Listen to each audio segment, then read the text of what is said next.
दोस्तों नमस्कार, युग का इंसाफ न्यूज चैनल पर आपका स्वागत है। दीपावली के महापर्व की सभी शहर, प्रदेश व देशवासियों को हार्दिक शुभकामनाएं। दीपोत्सव का पर्व आप और हम सबके लिए सुख, समृद्धि एवं वैभव लेकर आए। माँ लक्ष्मी जी की कृपा एवं आशीर्वाद हम सभी पर बनी रहे। माँ लक्ष्मी जी के आशीर्वाद से सभी प्रदेशवासी धन, धान्य, समृद्धि, खुशहाली तथा वैभव से परिपूर्ण हो, यही हमारी शुभकामनाएं हैं। दीपावली के पावन अवसर पर नंदानगर में अपनी पैतृक किराना दुकान पर भाजपा के राष्ट्रीय महासचिव कैलाश विजयवर्गीय ने अपनी परंपरा के अनुसार ग्राहकों को किराना सामान तोला और सामान की कीमत भी ली।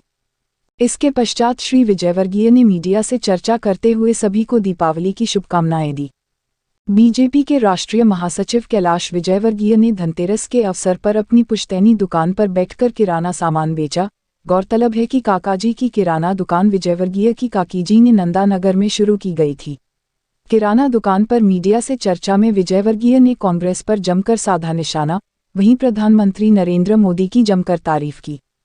भारतीय जनता पार्टी के राष्ट्रीय महासचिव कैलाश विजयवर्गीय द्वारा अपनी पुश्तैनी दुकान पर धनतेरस पर बैठकर ग्राहकों को सामान दिया।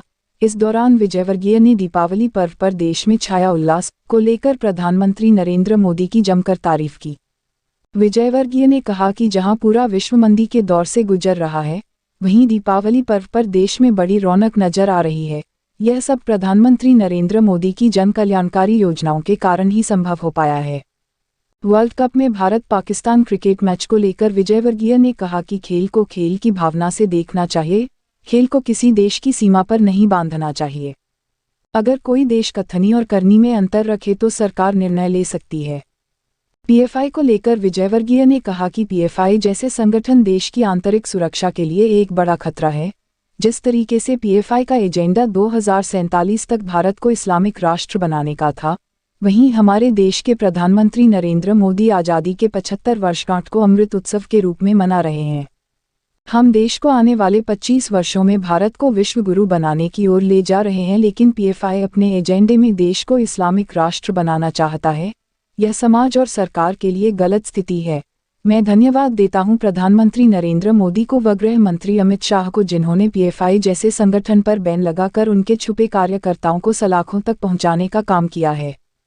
बाइट 2024 लोकसभा चुनाव को लेकर उन्होंने कहा कि देश में ऐसा कोई नेता नहीं है जो प्रधानमंत्री नरेंद्र मोदी की राजनीतिक ऊंचाई तक छू सके। 2024 में पूर्ण बहुमत के साथ भाजपा की सरकार बनेगी। प्रधानमंत्री नरेंद्र मोदी के दौरे पर कांग्रेस के तंज पर पलटवार करते हुए कैलाश विजयवर्गीय ने कहा कि यह तो बहुत अच्छी बात है। उन्होंने कहा कि कल मैं एक कार्यक्रम में था, वहां बुजुर्ग कह रहे थे कि हमें गर्व है हमारे प्रधानमंत्री पर। हमने देश की आज़ादी के बाद ऐसा प्रधानमंत्री देखा जो मंदिरों में जाकर श्रद्धा के साथ साधना करता है, माला जपता है। ऐसा प्रधानमंत्री हमारे बीच का ही प्रधानमंत्री लगता है। अर्थात अब कांग्रेस के राष्ट्रीय अध्यक्ष पर रहेगा। राहुल गांधी के भारत जोड़ो यात्रा में मंदिर पर जाने पर तंज कसते हुए कहा कि यह तो लोगों ने देखा है कि वे मंदिर में भी जाते हैं और मस्जिद में भी। मस्जिद में घुसते ही सबसे पहले तिलक धोते हैं, यह उनकी नौटंकी है। तीसरी बार चाइना के राष्ट्रपति बनने पर शी जिनपिंग पर पूछे गए सवाल पर कहा कि चीन की नीति जो है वह विस्तारीकरण की नीति है, वह दूसरों की जमीन पर कब्जा करते हैं। भारत अब इसको कतई बर्दाश्त नहीं करेगा। यह न्यू इंडिया है, इसका नेटवर्क प्रधानमंत्री नरेंद्र मोदी कर रहे हैं। जब भी इस तरह की घटना होगी तो प्रधानमंत्री नरेंद्र मोदी चाइना के साथ आंख से आंख मिलाकर बात करेंगे, देश का कोई भी अहित नहीं होने देंगे।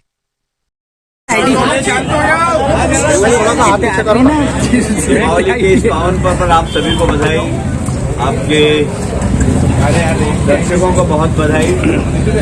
सारे विश्व में मंदी का दौर है, पर इस बार जिस उत्साह के साथ दिवाली मन रही है, निश्चित रूप से इसके ऊपर प्रभाव है नरेंद्र मोदी जी की सरकार के नेतृत्व का।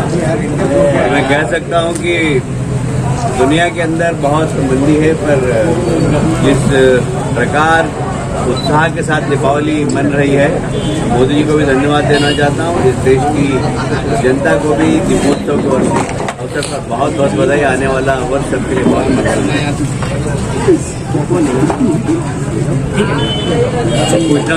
क्रिकेट को लेकर तो बड़ी कंट्रोवर्सी चली पाकिस्तान में ना खेलने को लेकर भारत के, और ओवैसी जी का बयान भी आया है। देखिए, मैंने पहले भी कहा है कि खेल की भावना से देखना चाहिए। खेल को किसी देश की सीमा पे नहीं बांधना चाहिए। और ये बात सही है कि कभी कोई देश इस प्रकार का काम करे जिसकी करनी और कथनी में अंतर हो तो जरूर सरकार निर्णय ले सकती है। अदरवाइज मैं समझता हूँ कि खेल को खेल के प्रकार से।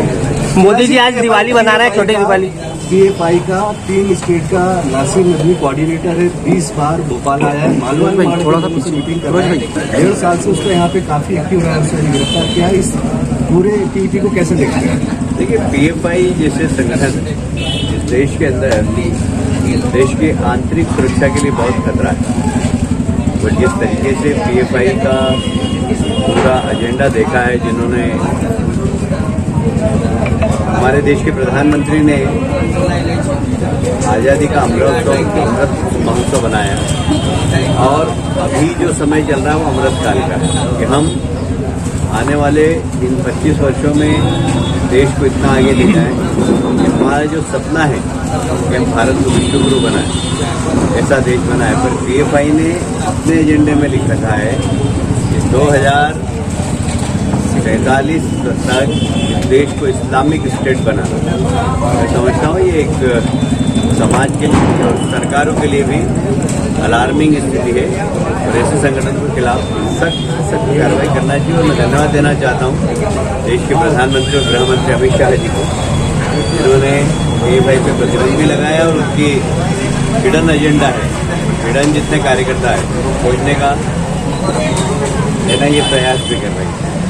भाई साहब, सुब्रमण्यम स्वामी ने कहा है कि 2024 में बीजेपी को काफी मुश्किलें आएंगी सरकार बनाने। ये तो सभी लोग कहते रहते हैं।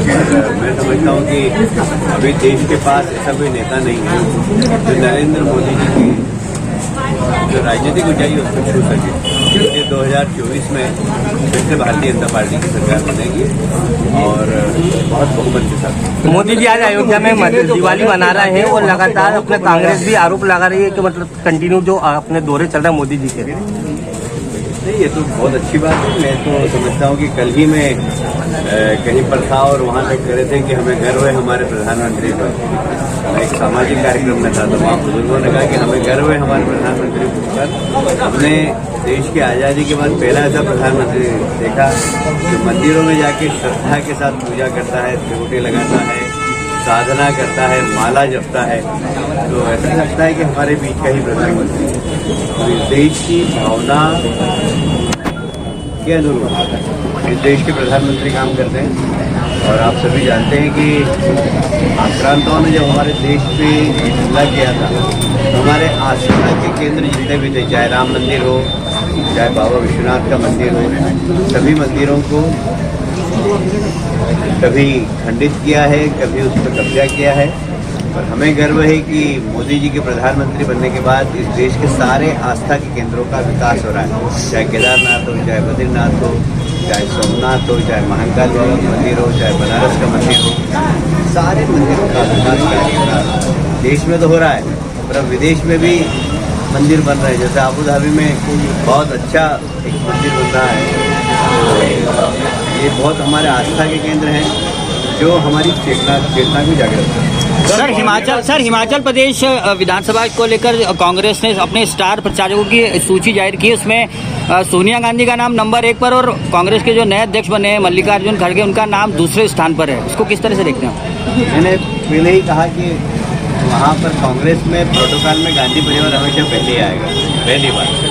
दूसरी बात, गांधी परिवार के होते हुए हमने रिमोट नीचे से प्रधानमंत्री को देखा, अब हम रिमोट कांग्रेस के अध्यक्ष को भी देखा। सर, ग्वालियर सिंगरौली में पटाखों पर प्रतिबंध लगा दिया गया, शहरी सीमा में पटाखे नहीं जलाए जाएंगे, कलेक्टर मैं समझता हूँ कि अब ये तो स्थानीय जनप्रतिनिधि और स्थानीय प्रशासन का निर्णय है। मैं तो उस पर कोई प्रतिक्रिया नहीं कर सकता। बाकी त्योहारों जनता की भावना का सम्मान